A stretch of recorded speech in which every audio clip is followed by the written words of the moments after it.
రావు రమేష్ గారు, ఇప్పుడు బేసికల్లీ మారుతి నగర్ సుబ్రహ్మణ్యం ఇవన్నీ ఆ రోల్ వెయిట్ వేరు, బట్ ఈ రోల్ అనేది బ్యాలెన్స్ చెప్తే మీ ఇమేజ్ కూడా డ్యామేజ్ అయ్యే అవకాశం ఉంది. రీసెంట్ కొన్ని మూవీస్ లో కూడా మనం మన హీరో కూడా చూసాం, తిరిగి ఎక్స్ప్లెనేషన్ ఇచ్చుకోవాల్సిన పరిస్థితి వచ్చింది.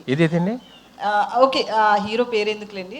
సో మీరు బ్యాలెన్స్ చెప్తే ఈ రోల్ మీ ఇమేజ్ కంపల్సరీ డ్యామేజ్ అయ్యే అవకాశం ఉంది. సో మరి ఆ కేర్ చూసారా, మీరు తీసుకున్నారా? చాలా మంచి క్వశ్చన్ అడిగారు. అది ఇప్పుడు దాకా తట్టలేదు. ఇది ఆ కేర్ తీసుకొని ప్రసన్న గారు రాశారు. నేను రొమాన్స్ కొంచెం వద్దంటే అనేసారు, కానీ ముట్టుకోవడం లేదండి, బ్యాలెన్స్ తప్పడం లేదండి, over acting over the board లేదండి. చాలా నార్మల్గా మిడిల్ క్లాస్ ఫాదర్ ఎలాగా వాడి సైడ్ నుంచి థింక్ చేసాడు ఈయన ఫ్యామిలీ ఫోటో నుంచి, అంతేగాని చాలా బ్యాలెన్స్డ్గా నేను చూశారు కూడా. ఎవ్వరూ కూడా వేలెత్తి చూపించడానికి నాకు తెలిసి ఒక 20% తీసిన 100కి 100 మనం సాటిస్ఫై చేయలేము. 8 out of 10 ఐ థింక్ అంత డిగ్నిఫైడ్గానే నా జోన్ నుంచి హ్యాండిల్ చేశారండి పాత్ర. మీకు అందుకే చూడండి, నేను ఏమైనా ప్రపోజ్ చేసినా మీకు మనవలు ఉండాలండి, షుగర్లు వస్తాయండి, అవే పక్క నుంచి కొట్టేస్తున్నాడండి లంపకాయలు. సో చాలా ఎక్కడ మన బ్యాలెన్స్ తప్పకుండా నేను హ్యాండిల్ చేశాడండి. ఒకటే ఏంటంటే 2-3 బిట్లు డ్యాన్స్ చేయించారు. అది కూడా నేనేదో పెర్ఫెక్షన్ ఇప్పుడు ఆయనలాగా మేము డ్యాన్స్ చేస్తామని కాదు.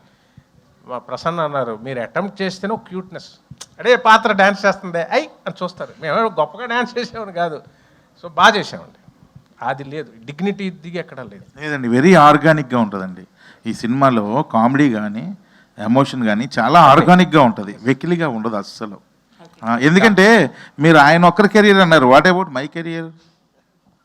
మరి నేనేంటి? అది కదా, అంత కాబట్టి ఎంత ఒళ్ళు దగ్గర పెట్టుకొని చేయాలి కదా.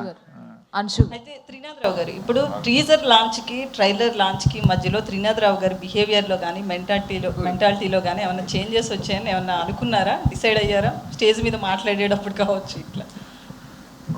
నేను ఇంకా ఇక్కడికి రాలేదేంటా అని చూస్తున్నా. కాదండి, నేను మళ్ళీ చెప్తున్నా, అది వాంటెడ్లీ చెప్పింది కాదండి. అది మిమ్మల్ని నవ్వించే ప్రయత్నంలో గబుక్కని నోరులోంచి జారిన విషయం. సో ఏదైనా తెలిసేసినా తెలియపోయినా తప్పే కాబట్టి నేను మనస్ఫూర్తిగా ఆ రోజు సారీ చెప్పడం జరిగింది.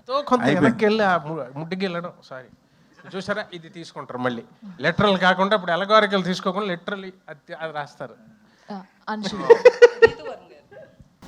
సో ఇప్పుడు బేసికల్లీ మీరు కూడా చాలా చూజీగా ఉంటాయి మీ క్యారెక్టర్స్ అన్నీ కూడా, ఏది పడితే అది చేయరు, మీ లైన్ దాటరు. ఒక తెలుగు అమ్మాయి కావచ్చు, లేకపోతే యాజ్ ఏ హీరోయిన్ ఏ రోజు కూడా ఎక్కడా కూడా మాకు అనిపించలేదు.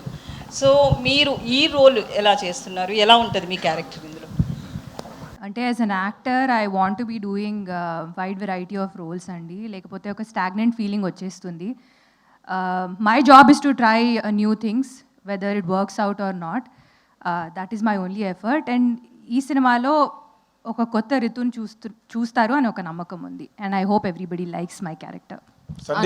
అయితే మేము కొత్త రీతుని చూడాలని ఈ సినిమాలో హీరోయిన్గా పెట్టుకోలేదు అమ్మాయిని. అమ్మాయిలో ఉన్న ఆ పాత రీతుని చూసే హీరోయిన్గా పెట్టుకోవడం. ఎందుకంటే ఆ బాడీ లాంగ్వేజ్, యారగెన్స్, ఏమంటారు, దేన్నైనా ఎదుర్కొనే ఒక క్యారెక్టరు, అవన్నీ చూసే అరే ఈ క్యారెక్టర్కి రీతు అయితే కరెక్ట్ అని చెప్పి ఒరిజినల్గా. అంటే రీతు గారు ఎప్పుడు నుంచి సినిమా చూపిస్తామని ఉంటే నాకు పరిచయం. వాళ్ళ అమ్మగారు వాళ్ళ నాన్నగారు అందరూ బాగా ఫ్యామిలీ ఫ్రెండ్సే. ఎప్పుడు మా సినిమాల్లో కాకుండా మామూలుగా కూడా చూస్తుంటే కదా, చాలా strong women, she is very strong. So అవన్నీ చూసే అరే ఈ క్యారెక్టర్కి ఎంత స్ట్రాంగ్ అమ్మాయి కావాలి అని చెప్పి ఆమెను పెట్టుకున్నాం. ఇప్పుడు అది లేదు, కొత్త రీతు అంటే నాకు భయం వేస్తుంది. సందీప్, హాయ్ అంశు గారు. 1 minute.